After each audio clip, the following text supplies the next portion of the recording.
சென்னை மற்றும் புறநகர் பகுதிகளில் கடந்த 3 நாட்களாகவே வானம் மேகமூட்டத்துடன் காணப்பட்ட நிலையில் நேற்று இரவு 7 மணி அளவில் பலத்த மழை பெய்ய தொடங்கியது.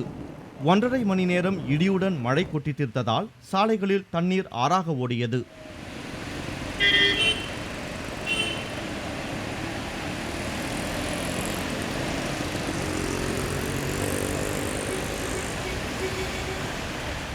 பல இடங்களில் வாகனங்கள் ஊர்ந்து சென்றதால் போக்குவரத்து நெரிசல் ஏற்பட்டது.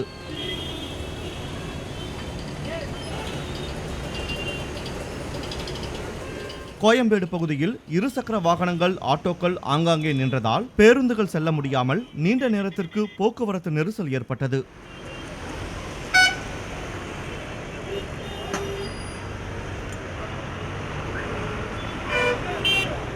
அண்ணா சாலை, திருவல்லிக்கேணி, ராயப்பேட்டை உள்ளிட்ட பகுதிகளில் திடீர் மழையால் சாலைகளில் தண்ணீர் தேங்கியது. வாகன ஓட்டிகள் மழைக்காக நின்றுவிட்டு ஒரே நேரத்தில் புறப்பட்டு சென்றதால் 1 மணி நேரத்திற்கு மேலாக போக்குவரத்து பாதிக்கப்பட்டது.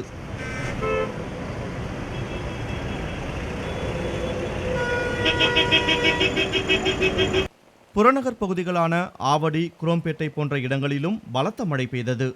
மழை காரணமாக சில இடங்களில் மின்சாரம் துண்டிக்கப்பட்டது. சாலைகளில் வெள்ளம் தேங்கியதால் இருசக்கர வாகன ஓட்டிகள் கடும் சிரமத்திற்கு ஆளாகினர்.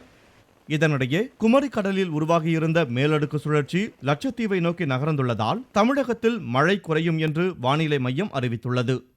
இன்று ஒரு சில பகுதிகளில் மழையோ அல்லது இடியுடன் கூடிய மழையோ பெய்யக்கூடும் என்றும் வானிலை மைய அதிகாரிகள் தெரிவித்தனர்.